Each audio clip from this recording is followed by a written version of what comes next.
Baba Sai Baba Sai Baba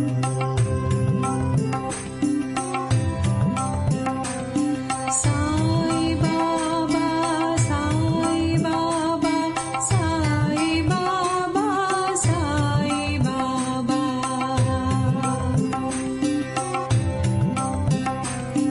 Sai Baba Sai Baba Sai